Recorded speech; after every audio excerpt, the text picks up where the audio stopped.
व्यवस्था विवरण ओदा 28 अध्याय 29 वचन। जल्दी जल्दी जिना करो। और जैसे अंधा अंधियारे में टटोलता है, वैसे ही तू दिन दोपहरी में टटोलता फिरेगा।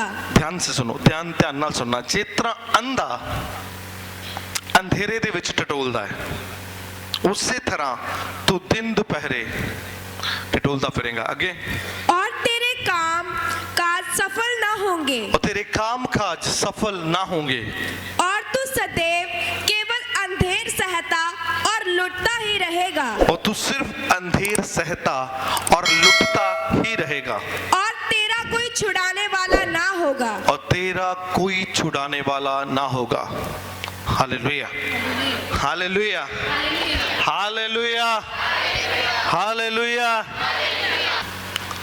बाइबल च लिखा, जिस तरह एक अन्ना अपनी सफलता ਲੱਭਣ ਦੀ ਕੋਸ਼ਿਸ਼ ਕਰਦਾ ਹੈ ਪਰ ਉਹਨੂੰ ਮਿਲਦੀ ਨਹੀਂ, ਆਪਣੇ ਲਈ ਰਸਤਾ ਲੱਭਣ ਦੀ ਕੋਸ਼ਿਸ਼ ਕਰਦਾ ਹੈ, ਟਟੋਲਦਾ ਹੈ ਇਧਰ ਉਧਰ ਕਿ ਕਿਤੇ ਨਾ ਕਿਤੇ ਮੈਂ ਆਪਣੇ ਜੀਵਨ ਦੇ ਵਿੱਚ ਸਫਲ ਹੋ ਜਾਵਾਂ, ਕਿਤੇ ਨਾ ਕਿਤੇ ਉਹ ਮੁਕਾਮ ਜਿਹੜਾ ਮੈਂ ਅਚੀਵ ਕਰਨਾ ਚਾਹੁੰਦਾ ਮੈਂ ਉਹਨੂੰ ਪਾ ਲਵਾਂ, ਪਰ ਉਹ ਨਹੀਂ ਪਾ ਪਾਉਂਦਾ। ਕਿਉਂ? ਕਿਉਂਕਿ ਉਹਦੇ ਉੱਤੇ ਸ਼ਰਾਪ ਕੰਮ ਕਰਦੇ। Hallelujah, hallelujah, hallelujah. ਉਹਨੂੰ ਸਫਲਤਾ ਕਦੇ ਨਹੀਂ ਮਿਲਦੀ ਜਿਹਦੇ ਉੱਤੇ ਕਰਸ ਕੰਮ ਕਰਦੇ ਨੇ, ਜਿਹੜੇ ਸ਼ਰਾਪਾਂ ਦੇ ਥੱਲੇ ਹੁੰਦੇ ਨੇ। ਉਹ ਆਪਣੀ ਸਫਲਤਾ ਲੱਭਣ ਦੀ ਕੋਸ਼ਿਸ਼ ਦੇ ਵਿੱਚ ਬਹੁਤ ਜੱਦੋ ਜਹਿਦ ਕਰਦੇ ਨੇ, ਬਹੁਤ ਮਿਹਨਤ ਕਰਦੇ ਨੇ, ਬਹੁਤ ਐਫਰਟ ਲਗਾਉਂਦੇ ਨੇ, ਪਰ ਉਹ ਕਦੇ ਵੀ ਸਫਲ ਨਹੀਂ ਹੁੰਦੇ। ਕਿਉਂ? ਕਿਉਂਕਿ ਉਹਨਾਂ ਦੀ ਲਾਈਫ ਉੱਤੇ ਕਰਸਿਸ ਨੇ, ਉਹਨਾਂ ਦੀ ਲਾਈਫ ਉੱਤੇ ਸ਼ਰਾਪ ਨੇ। ਹਾਲੇਲੂਇਆ। ਕਦੇ ਕਦੇ ਸਮਾਂ ਇਹੋ ਜਿਹਾ ਵੀ ਆਂਦਾ ਹੈ ਕਿ ਅਸੀਂ ਆਪਣੇ ਬਲਬੂਤੇ ਦੇ ਉੱਤੇ ਆਪਣੀ ਮਿਹਨਤ ਦੇ ਨਾਲ ਆਪਣੀ ਇੱਕ ਪਾਪ ਔਰ ਆਪਣੀ ਇੱਕ ਗਲਤੀ ਨੂੰ ਛੱਡ ਦਿੰਦੇ ਆ, ਔਰ ਕੁਝ ਸਮੇਂ ਬਾਅਦ ਫਿਰ ਉਹਨਾਂ ਗਲਤੀਆਂ ਨੂੰ ਦੁਹਰਾਉਣਾ ਸ਼ੁਰੂ ਕਰ ਦਿੰਦੇ ਆ। ਇਹ ਵੀ ਸ਼ਰਾਪਾਂ ਦੀ ਨਿਸ਼ਾਨੀ ਹੈ। Hallelujah, hallelujah. ਜਿਹੜਾ ਬੰਦਾ ਕਰਸ ਦੇ ਥੱਲੇ ਹਾਊਗਾ, ਜਿਹੜਾ ਬੰਦਾ ਸ਼ਰਾਪ ਦੇ ਥੱਲੇ ਹਾਊਗਾ, ਉਹ ਕਦੇ ਵੀ ਆਪਣੀ ਲਾਈਫ ਦੇ ਵਿੱਚ ਸਫਲ ਨਹੀਂ ਹੋ ਪਾਊਗਾ। ਕਿਉਂਕਿ ਸ਼ਰਾਪ ਜੋ ਆ ਉਹ ਸ਼ੈਤਾਨ ਦਾ ਅਣਦੇਖਿਆ ਵੈਪਨ ਆ, ਅਣਦੇਖਿਆ ਹਥਿਆਰ ਆ। Hallelujah, hallelujah.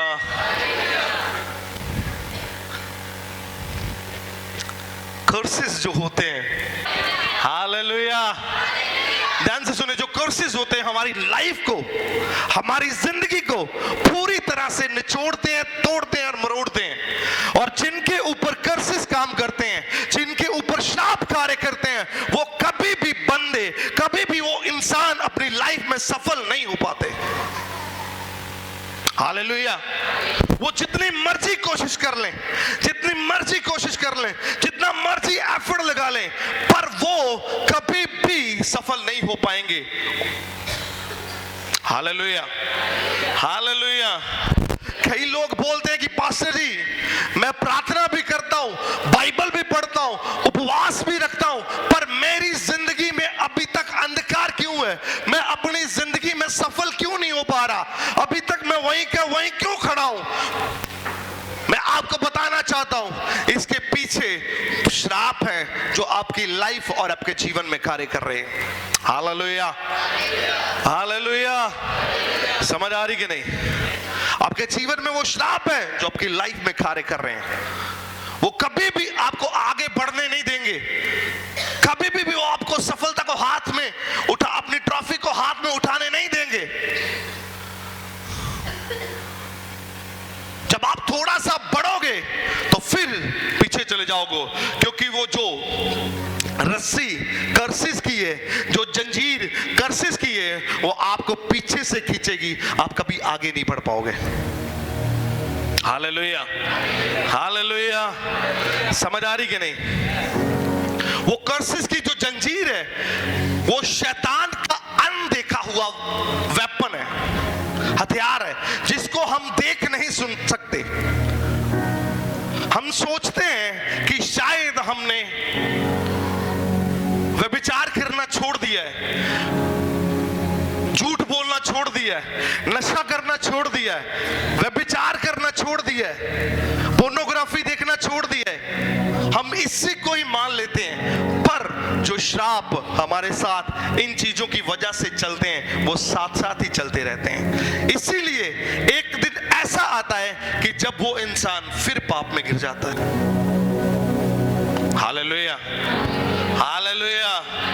आज वो पाप से निकला है और चल रहा है, पीछे जो कर्सेस, शापों का संगल है जिसने उसको पकड़ा है, उसको फिर खींच के लेके जाता है उस पाप में। हालेलुया। समझ आ रही है? समझ आ रही कि नहीं? वो कभी भी आपको सफल नहीं होने देंगे, कभी भी आपको सफलता को, उस ट्रॉफी को, उस अचीवमेंट को उठाने नहीं देंगे वो, क्योंकि आपकी लाइफ में कर्सेस है, श्राप है। Hallelujah, hallelujah. समझ आ रही कि नहीं? बाइबल में सबसे पहले श्राप किसको दिया गया? हाँ, सांप को।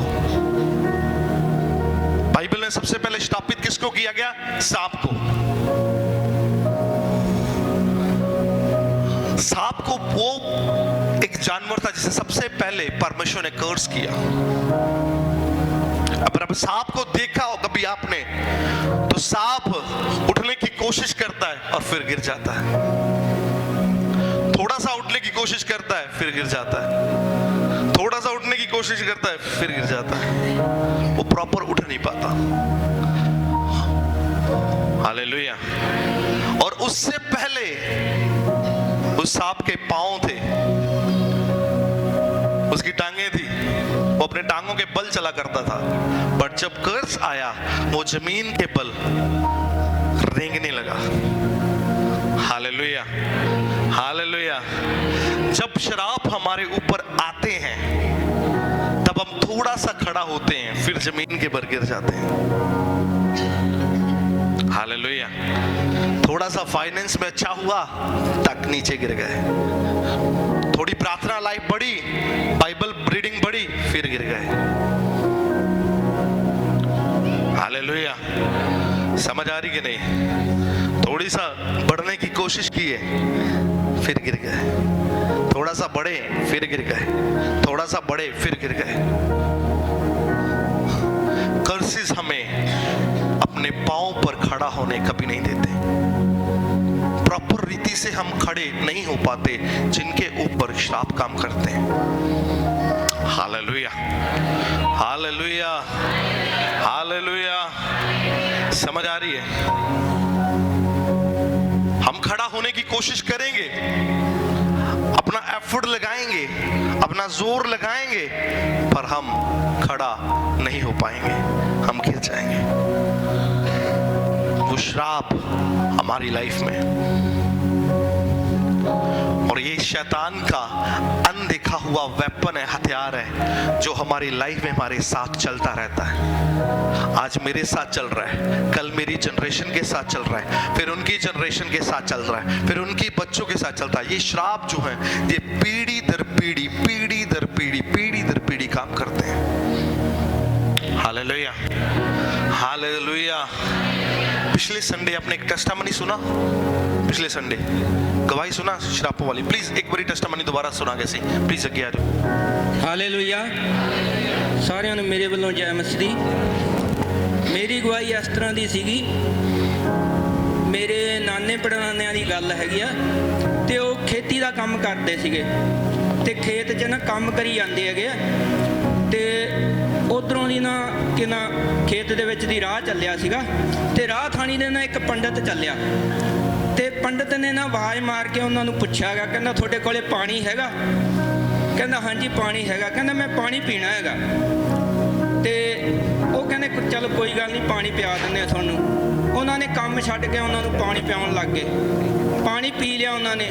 ਪਾਣੀ ਪੀ ਕੇ ਤੇ ਉਸ ਤੋਂ ਬਾਅਦ ਉਹ ਪੁੱਛਣ ਲੱਗੇ, ਕਹਿੰਦੇ ਤੁਹਾਡੀ ਜਾਤ ਕੀ ਹੈ?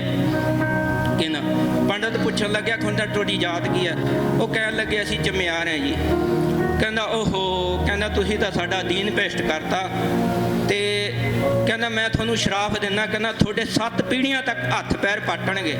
ਤੇ ਉਸ ਤੋਂ ਬਾਅਦ ਜੀ ਮੈਨੂੰ ਨਹੀਂ ਪਤਾ ਜੀ ਇਹ 17ਵੀਂ ਸਦੀ ਦੀ ਗੱਲ ਹੈ ਕਿ 18ਵੀਂ ਸਦੀ ਦੀ ਗੱਲ ਹੈ, ਇਹ ਮੇਰੇ ਜਾਂ ਤਾਂ ਨਾਨੇ ਪੜਨਾਨਿਆਂ ਨੂੰ ਪਤਾ ਜੀ ਜਾਂ ਮੇਰੇ ਖੁਦਾ ਨੂੰ ਪਤਾ ਹੈਗਾ। ਤੇ ਉਸ ਤੋਂ ਬਾਅਦ ਕਿ ਨਾ ਮੇਰੇ ਨਾਨਕਿਆਂ ਦੇ ਸੀ, ਮੇਰੀ ਮੰਮੀ ਦੇ ਹੋ ਗਏ, ਮੰਮੀ ਤੋਂ ਬਾਅਦ ਮੇਰੀ ਮੰਮੀ ਵਿਆਹੀ ਗਈ, ਉਸ ਤੋਂ ਬਾਅਦ ਕਿ ਨਾ ਸਾਡੇ ਹੋ ਗਏ, ਮੇਰੇ ਭੈਣ ਭਰਾ ਸੀਗੇ ਕਿ ਨਾ ਅਸੀਂ 3 ਭਰਾ ਹੈਗੇ ਆ, 7 ਭੈਣਾਂ ਸੀਗੀਆਂ, 3 ਤਾਂ ਛੋਟੀਆਂ ਹੀ ਗੁਜ਼ਰੀਆਂ ਸੀ, 4 ਕਿ ਨਾ ਵੱਡੀਆਂ, 2 ਵਿਆਹੀਆਂ ਵੀ ਗੁਜ਼ਰ ਗਈਆਂ, ਹੁਣ 2 ਹੈਗੀਆਂ ਤੇ ਅਸੀਂ 3 ਭਰਾ, ਤਿੰਨਾਂ ਦੇ ਸਾਡੇ ਹੋ ਗਏ। ਉਸ ਤੋਂ ਬਾਅਦ ਕਿ ਨਾ ਮੇਰੇ ਬੱਚੇ ਸੀਗੇ ਕਿ ਨਾ ਜਦੋਂ ਮੈਂ ਵਿਆਹਿਆ ਗਿਆ, ਮੇਰੇ ਬੱਚਿਆਂ ਦੇ ਪੂਜਾ ਦੇ, ਰਾਹੁਲ ਦੇ, ਜੱਸੂ ਦੇ, ਸਾਡੀ ਇੱਕ ਗੁੜੀਆ ਬੱਚੀ ਸੀਗੀ ਸਿਮਰਨ, ਉਹਦੇ ਹੈ ਨਹੀਂ ਗਏ, ਸਾਡੇ ਮੇਰੇ ਬੱਚਿਆਂ ਦੇ ਹੋ ਗਏ। ਉਸ ਤੋਂ ਬਾਅਦ ਪਿਛਲੇ ਕਿ ਨਾ ਹੋ ਗਏ 6 ਮਹੀਨੇ 5 ਮਹੀਨੇ ਉਦੋਂ ਪਾਸ਼ੀ ਨੇ ਕਿ ਨਾ ਸ਼ਰਾਬਾਂ ਲਈ ਕਿ ਨਾ 10 ਪੀੜ੍ਹੀਆਂ ਤੱਕ ਕਿ ਨਾ ਸ਼ਰਾਬ ਤੜਵਾਏ ਸੀਗੇ। ਉਸ ਤੋਂ ਬਾਅਦ ਕਿ ਨਾ ਮੈਂ ਨਾ ਹਰ ਕਿ ਨਾ ਮੇਰੀ ਉਮਰ ਹੈਗੀ ਆ 50-52 ਸਾਲਾਂ ਦੀ, ਤੇ ਮੈਂ ਜਦੋਂ ਦੀ ਸੁਰਤ ਸੰਭਾਲੀ ਹੈ ਨਾ ਆਪਦੀ, ਉਸ ਤੋਂ ਬਾਅਦ ਜਿਵੇਂ ਮੰਨ ਲਓ ਜਦੋਂ ਬੱਚੇ ਨੂੰ ਸੁਰਤ ਆਉਂਦੀ, ਉਸ ਤੋਂ ਬਾਅਦ ਮੈਂ ਕਈ ਵਾਰੀ ਨਾ ਹੱਥਾਂ ਪੈਰਾਂ 'ਚ ਜਿਵੇਂ ਸਿਆਲ ਦੇ ਦਿਨ ਆਉਂਦੇ ਸੀ, ਠੰਡ ਜੀ ਹੁੰਦੀ ਸੀ, ਉਦੋਂ ਮੇਰੇ ਹੱਥਾਂ ਪੈਰਾਂ 'ਚ ਦਰਦ ਹੋਣ ਲੱਗ ਜਾਂਦੇ, ਜ਼ਖਮ ਹੋ ਜਾਂਦੇ ਸੀ ਨਿੱਕੇ ਨਿੱਕੇ, ਤੇ ਬਈ ਪਾਣੀ ਨਾਲ, ਗਰਮ ਪਾਣੀ ਨਾਲ ਹੱਥ ਧੋਂਦੇ ਸੀਗੇ, ਕਦੇ ਵੈਸਲੀਨ ਲਾ, ਕਦੇ ਕਰੈਕਰੀਨ ਲਾ, ਕਦੇ ਕੁਛ ਲਾ, ਕਦੇ ਕੁਛ ਲਾ, ਮੰਮੀ ਨੂੰ ਨਾ ਕੋਸਦਾ ਰਹਿੰਦਾ ਹੁੰਦੇ ਸੀਗੇ ਬਈ ਮੰਮੀ ਕਿੱਥੋਂ ਤੂੰ ਇਹ ਕਿ ਨਾ ਸਾਡੇ ਬਿਮਾਰੀ ਲਾਈ ਹੈਗੀ ਆ, ਤੇ ਬੜਾ ਕਿ ਨਾ ਬੜਾ ਦੁਖੀ ਹੁੰਦੇ ਸੀ। ਹੁਣ ਵੀ ਕਿ ਨਾ ਜਿਵੇਂ ਕਿ ਨਾ ਕਈ ਵਾਰੀ ਜਿਵੇਂ ਹੁਣ ਠੰਡ ਦੇ ਦਿਨ ਆ ਜਾਂਦੇ ਸੀਗੇ, ਤੇ ਹੁਣ ਕਿ ਨਾ ਅਸੀਂ ਜਦੋਂ ਮੇਰੇ ਹੱਥਾਂ 'ਚ ਦਰਦ ਹੋਣ ਲੱਗ ਜਾਂਦਾ ਸੀ, ਮੈਂ ਗਰਮ ਪਾਣੀ ਨਾਲ ਹੱਥ ਧੋ ਕਿ ਨਾ ਕਰੈਕਰੀਨ ਲਾ, ਵੈਸਲੀਨ ਲਾ, ਬੜਾ ਦੁਖੀ ਹੁੰਦੇ ਸੀਗੇ। ਤੇ ਹੁਣ ਪਿੱਛੇ ਜਦੋਂ ਹੋ ਗਏ 6 ਮਹੀਨੇ, ਉਦੋਂ ਪਾਸ਼ੀ ਨੇ 10 ਪੀੜ੍ਹੀਆਂ ਤੱਕ ਹੱਥਾਂ ਪੈਰਾਂ ਕਿ ਨਾ ਸ਼ਰਾਬਾਂ ਲਈ ਕਿ ਨਾ ਤੜਵਾਇਆ ਸੀਗਾ। ਤੇ ਉਸ ਤੋਂ ਬਾਅਦ ਕਿ ਨਾ ਦੇਖੋ ਜੀ, ਉਸ ਤੋਂ ਬਾਅਦ ਮੈਂ ਆ ਸਾਰੀ ਠੰਡ ਲੰਘ ਗਈ, ਮੈਂ ਕੁਛ ਨਹੀਂ ਲਾਇਆ, ਵੇਖ ਲਓ ਮੇਰੇ ਹੱਥ ਜਮਾਂ ਸਾਫ਼ ਹੈ, ਨਾ ਤਾਂ ਕੋਈ ਮੈਂ ਵੈਸਲੀਨ ਲਾਈ, ਨਾ ਮੈਂ ਕਰੈਕਰੀਨ ਲਾਈ, ਨਾ ਮੈਂ ਕੁਛ ਨਹੀਂ ਲਾਇਆ, ਨਾ ਮੈਂ ਕਦੇ ਗਰਮ ਪਾਣੀ ਨਾਲ ਹੱਥ ਧੋਤੇ। ਮੈਂ ਫੁੱਲ ਠੰਡ ਸਿਆਲ ਦੇ ਵਿੱਚ ਮੈਂ ਫੁੱਲ ਗਰਮ ਠੰਡੇ ਪਾਣੀ ਨਾਲ ਹੱਥ ਧੋਤੇ ਆ, ਨਹੀਂ ਤਾਂ ਮੈਂ ਠੰਡੇ ਪਾਣੀ ਨਾਲ ਹੱਥ ਧੋ ਲੈਂਦਾ ਸੀ ਨਾ, ਮੇਰੇ ਜ਼ਖਮ ਹੋ ਜਾਂਦੇ ਸੀ, ਐ ਖੂਨ ਆਉਣ ਲੱਗ ਜਾਂਦਾ ਉਂਗਲਾਂ ਦੇ ਵਿੱਚ। ਤੇ ਹੁਣ ਮੈਂ ਪਰਮੇਸ਼ਰ ਦਾ ਬਹੁਤ ਬਹੁਤ ਧੰਨਵਾਦ ਕਰਦਾ ਹੈਗਾ ਵੀ ਇਹ ਮੈਨੂੰ ਸ਼ਰਾਬਾਂ ਤੋਂ ਛੁਟਕਾਰਾ ਦਿਵਾਇਆ ਹੈਗਾ। ਮੈਂ ਬਹੁਤ ਬਹੁਤ ਖੁਦਾ ਦਾ ਉਹਦਾ ਧੰਨਵਾਦ ਕਰਦਾ ਹਾਂ। Hallelujah, hallelujah. सुने किवें शराब कम करते हैं, हमारी जनरेशन से अगली जनरेशन, उससे अगली जनरेशन, ये पीढ़ी दर पीढ़ी काम करते हैं। अगर आप बाहर किसी को ये कर्सेस की टीचिंग देने जाओ ना, जो ग्रेस टीचर होते हैं वो कहेंगे, वो गलातियां 3:14 को लेंगे कि यीशु मसीह खुद श्रापित बना, हमें श्रापों से मुक्त कर किया। वो बोलते हैं कि हम श्राप हमारे ऊपर नहीं है क्योंकि यीशु मसीह खुद श्रापित बन गया है। मैं बोलता हूँ कि भाई जी बाइबल में ये भी लिखा है कि उसके कोड़े खाने से तुम चंगे हो चुके हो, फिर बीमार क्यों पड़ते हो? इसका भी जवाब दे दो मेरे को। हाँ, उसके कोड़े खाने से हम चंगे हो चुके हैं, फिर बीमार क्यों पड़ते हैं? फिर पथरियां हमारे क्यों होती है, रसौलियां क्यों होती है? हाँ, यीशु मसीह खुद श्रापित बना ताकि हम इन श्रापों को उस अधिकार के साथ तोड़ सके। आमीन।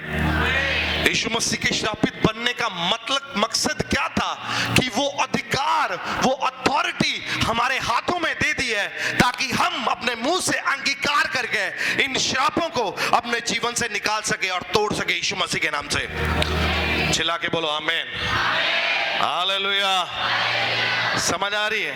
यीशु मसीह के कोड़े खाने से हम चंगे हो चुके हैं, इसका मतलब ये है कि हमें अधिकार मिल चुका है हर एक बीमारी के ऊपर। अभी हम उस अथॉरिटी के साथ जब बीमारी को बोलते हैं निकल जा, तो वो जाती हमारी लाइफ को छोड़ के। आमीन, हालेलुया, हालेलुया। कर्सेस हमें कभी उठने नहीं देते। उन्होंने बताया ना कि उनके नाना पड़नाना कर्ज दिया, वो ये जनरेशन भी उस कर्ज को झेल रही थी। ये जनरेशन, इनकी जनरेशन भी उस श्राप को झेल रही थी। Hallelujah, hallelujah, hallelujah. ये श्राप आपकी पीढ़ी दर पीढ़ी काम करते हैं, आपकी जनरेशन्स में काम करते हैं, आपकी पीढ़ियों में काम करते हैं। माँ बाप आपके कर्सेस उनके बच्चों में काम करते हैं, और बच्चों के आगे बच्चों में काम करते हैं, और उनके आगे बच्चों में काम करते हैं, ऐसे चलते रहते हैं। हालेलुया। हम उसे नहीं देख सकते। अभी हम सोचते हैं कि यार हम अभी ये जनरेशन अभी मसीह में आ चुकी है, वो जनरेशन मसीह में थी, ये जनरेशन सारी मसीह में थी, इनके बच्चे इनकी फैमिली सारे मसीह में थी, बट श्राप साथ चल रही थी तभी भी। वो प्रार्थना भी कर रहे होंगे, बाइबल भी पढ़ रहे होंगे, पर वो जो कर्स श्रापित की प्रॉब्लम थी वो उनके साथ चल रही थी। क्यों? क्योंकि उन्हें तोड़ा नहीं गया था। हालेलुया। जब उन्हें तोड़ा गया तो वो और उनका पूरा घराना इस कर्स से बिल्कुल आजाद हो चुका था। आमीन। Hallelujah, hallelujah, hallelujah. ये पीढ़ी दर पीढ़ी चलते हैं, आपकी 10वीं पीढ़ी तक काम करते हैं, कभी कभी तो हर पीढ़ी में काम करते हैं। वो कभी भी आपको बढ़ने नहीं देंगे। अब थोड़ा सा बढ़ोगे फिर गिर जाओगे, थोड़ा सा बढ़ोगे फिर गिर जाओ, थोड़ा सा बढ़ोगे फिर गिर जाओगे, थोड़ा सा बढ़ोगे फिर गिर जाओगे। Hallelujah, hallelujah, hallelujah. दाऊद के ऊपर भी श्राप था, इसीलिए वो व्यभिचार में गिरा। दाऊद के ऊपर भी श्राप काम कर रहा था, तब भी वो व्यभिचार में गिरा। अभी दाऊद के साथ तो परमेश्वर डायरेक्ट बात करता था, फिर वो व्यभिचार में क्यों गिरा? क्योंकि उसके ऊपर श्राप काम कर रहा था। वो जो दाऊद का श्राप था वो 4थी पीढ़ी में आके बोला। Hallelujah, hallelujah.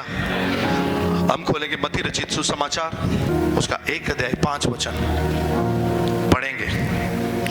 सलमोन और रहाब से बोआज उत्पन्न हुआ, बोआज और रूत से ओबेद उत्पन्न हुआ, और ओबेद से यिशै उत्पन्न हुआ, और यिशै से दाऊद उत्पन्न हुआ। रहाब एक वेश्या थी। हालेलुया। रहाब एक वेश्या थी जो एक व्यभिचारिणी थी, और रहाब के ऊपर जो व्यभिचार के द्वारा श्राप काम कर रहा था, व्यभिचार का श्राप काम कर रहा था, वो उसकी 4थी जनरेशन में दाऊद के ऊपर आके बोला। इसीलिए दाऊद ने व्यभिचार किया। हालेलुया। हम सोचते हमारी गलतियां हमारे ऊपर रहे, कभी ऐसा नहीं होता। हमारी गलतियां और हमारे श्राप हमारे बच्चों की लाइफ में काम करते हैं। हालेलुया। जितनी मर्जी प्रार्थनाएं कर लो, ये जो कर्सेस हैं, ये श्राप हैं, ये पीढ़ी दर पीढ़ी चलते रहेंगे। वो कभी भी आपको सफल नहीं होने देंगे। दाऊद जो प्रभु की हुजूरी में रहता था,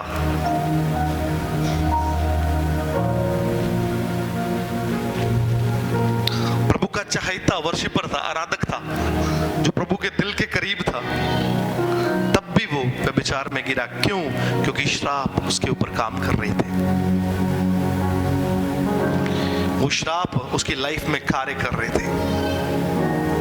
हम सोचते हैं कि हमारी गलतियां, जो रहाब वेश्या की गलती, जो उसने व्यभिचार किया, वो दाऊद की लाइफ में उससे जाकर उसने रिजल्ट दिया।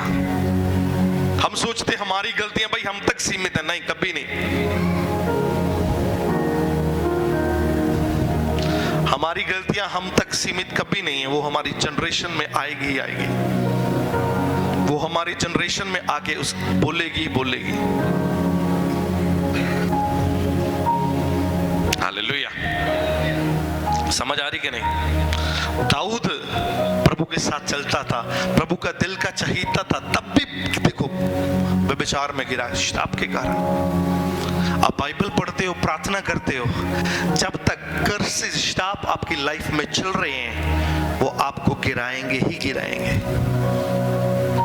आपके बच्चों को गिराएंगे ही गिराएंगे, आपकी पीढ़ी को गिराएंगे ही गिराएंगे।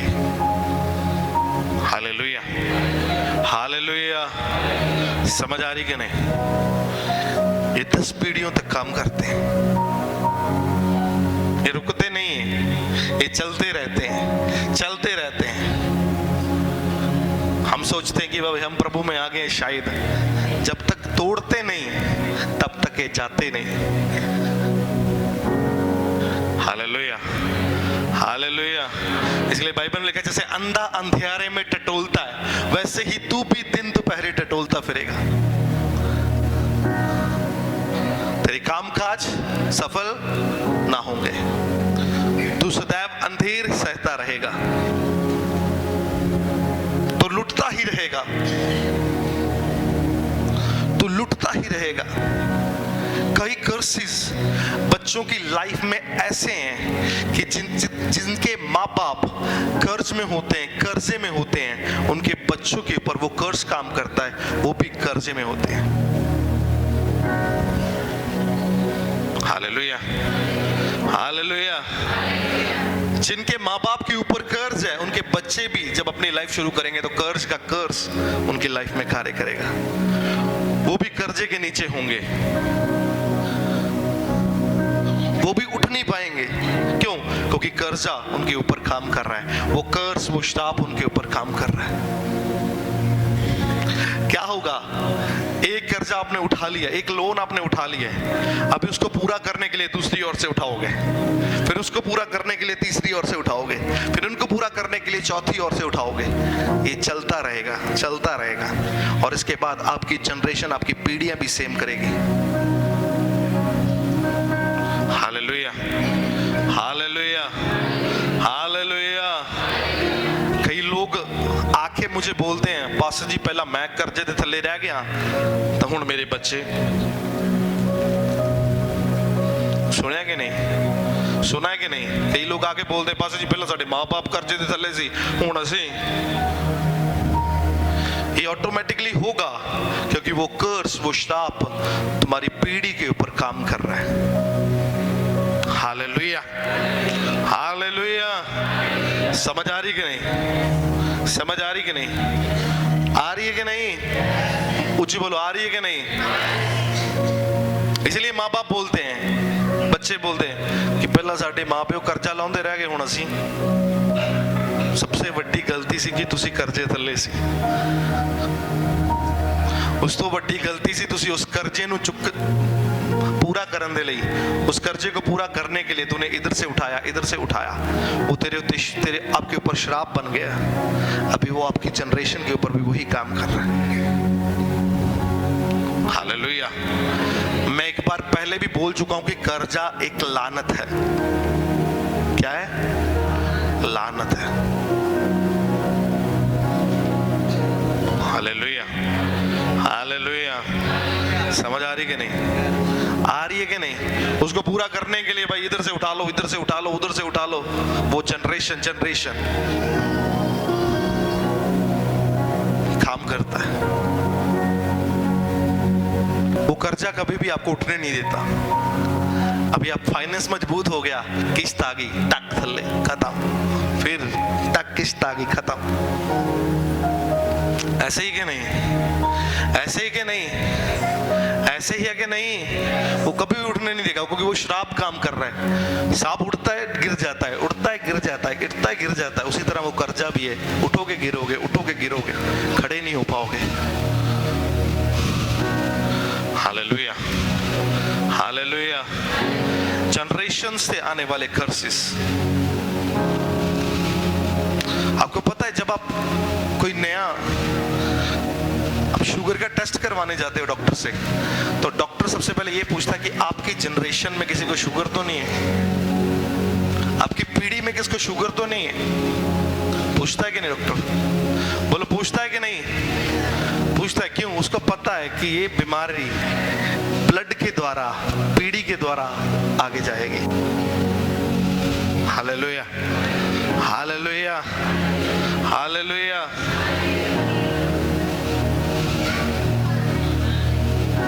समझ आ रही कि नहीं?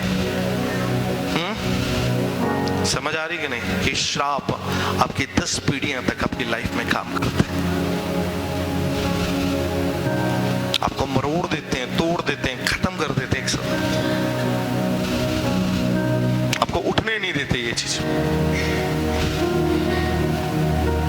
Hallelujah, hallelujah. ये होते हैं जनरेशनल कर्सेस। अब आते हैं अपनी जुबान से दिए गए कर्सेस। अपनी जुबान से दिए गए कर्सेस। नीति वचन में क्या लिखा है कि जीभ के वश में जीवन और मृत्यु दोनों हैं। थे नहीं, हैं। थे के हैं। जो इसको वश में लाना जानता है वो इसका फल खाएगा। अगर हम इस जुबान को सही रीति से इस्तेमाल करना जानते हैं तो हम इसका फल खाएंगे। Hallelujah, hallelujah. कई लोग अपने आप को कोसते रहते हैं। कोई दिक्कत नहीं है, कोसो, पर एक चीज याद रखना, अगर आप कोस रहे हो तो वो श्राप आपकी पीढ़ी तक भी काम करेगा। हालेलुया। आपके बच्चों के ऊपर भी काम करेगा। आप कोसते रहो। आज आप कोस रहे हो, कल को आपके बच्चे, फिर उनके बच्चे, फिर उनके बच्चे, फिर उनके बच्चे, पीढ़ी तक पीढ़ी चलता रहेगा ये सिस्टम। Hallelujah, hallelujah, hallelujah. समझ आ रही कि नहीं? जीभ के वश में जीवन और मृत्यु क्या है? दोनों हैं। थे नहीं, हैं। जो इसको वश में लाना जानता है इसका फल खाएगा, 101% खाएगा। हालेलुया। आपकी जीभ से जब आप खुद को कोसते हैं, आप अपने आप को श्रापित करते हैं। हालेलुया। जब आप अपनी जुबान से अपने आप को कोसते हैं तो आप अपने आप को श्रापित करते हैं।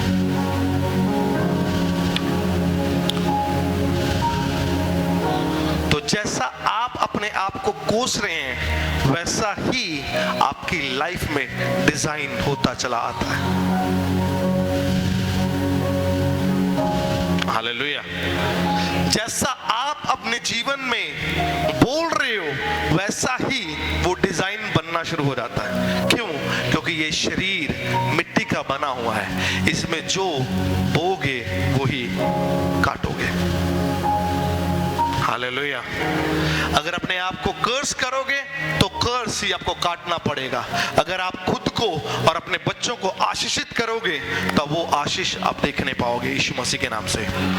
चिल्ला के बोलो आमीन। हालेलुया। समझ आ रही कि नहीं? समझ आ रही कि नहीं? जितनों को आ रही है बोलो हालेलुया। इनके ऊपर से जा रही है बोलो हालेलुया। हालेलुया। कर्सेस आप अपने शब्दों से अपने आप को देते हो। हालेलुया। आप अपने मुंह से जब अंगीकार करते हो गलत शब्द अपनी लाइफ के लिए, तो वो समझ लो कि वो एक बीज है जो डल गया, जो डल गया। वो ऐसे नहीं निकलेगा अभी। उसको निकालने के लिए स्वर्गीय यीशु मसीह का ब्लड की जरूरत पड़ेगी। जब वो ब्लड आएगा तब वो उखाड़ा जाएगा और निकला जाएगा और आपसे लाइफ से दूर जाएगा यीशु मसीह के नाम से। चिल्ला के बोलो आमीन। हालेलुया। जो आप अपने शब्दों के द्वारा बोते हो अपनी लाइफ में, बोते रहते हो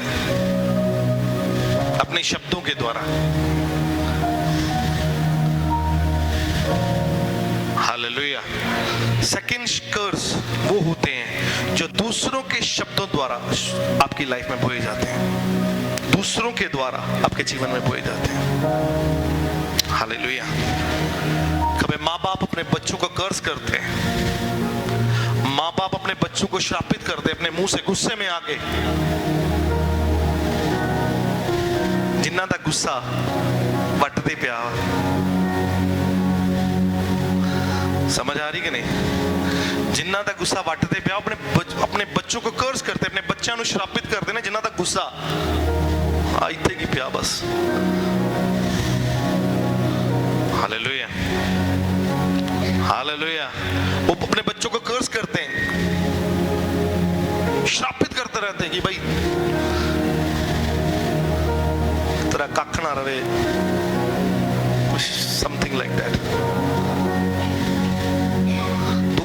कर सकता तो सब निकम्मा साडे परिवार दे विच। हालेलुया, समझ आ रही कि नहीं? तू निकम्मा है तो ओरिजिनली वो लिखिया जाता है सुनहरे अक्षरां दे विच कि वो सच्ची, बोलो वो सच्ची सच्ची। हालेलुया, जो आपने बो दिया अब इसको काटना पड़ेगा भाई इसे। जो दूसरों ने बो दिया आपने सुन लिया, आपके अंदर चला गया, उसे काटना पड़ेगा। हालेलुया, हालेलुया, समझ आ रही कि नहीं? दूसरों के द्वारा आपकी लाइफ में बोया जाना कर्स, जब दूसरे बोते हैं, स्पेशली हमारे टीचर्स जिन स्कूलों में हम पढ़ने जाते हैं, किसी दिन इतना बड़ा अंडा आ गया ना तो टीचर खड़े करेगी, ये बंदा किसी काम का नहीं, अपने घर का नाम डुबाएगा तो अगे जाके सच्ची। Hallelujah, hallelujah. टीचर ने कहना तू अपने घर का की करेगा, नाम खराब करेगा। भाई साहब जो होंगे थोड़े जे तो जो लिखिया जाता है वो पूरी तरह क्रिएट कर देता फिर पूरा इतिहास। हालेलुया, समझ आ रही कि नहीं? दूसरों ने बो दिया, काटना हमें पड़ेगा भाई जी। हालेलुया, हालेलुया, हालेलुया, समझ आ रही कि नहीं? दूसरों के द्वारा बोए जाने वाले श्राप, माँ बाप अपने बच्चों को श्रापित करते हैं, टीचर्स बच्चों को श्रापित करते हैं। गुस्से में आके हम बहुत कुछ बोल देते हैं, पर एक चीज याद रखना, आपके शब्द जो आप बोल रहे हो उसे आपको काटना पड़ेगा। Hallelujah, hallelujah, hallelujah. अगर वही आप अच्छे शब्द अपने बेटे के और बच्चे की लाइफ में बोल रहे हो तो आपको अच्छा फल खाने को मिलेगा। आमीन, चिल्ला के बोलो आमीन। हालेलुया, हालेलुया, समझ आ रही कि नहीं? अच्छा बीज बोगे तो अच्छा फल, बुरा बोगे तो वही काटोगे जो आपने बो दिया। हालेलुया, हालेलुया, समझ आ गए कि ये कर्सेस है, ये श्राप है, ये आपको कभी भी खड़ा नहीं होने देंगे।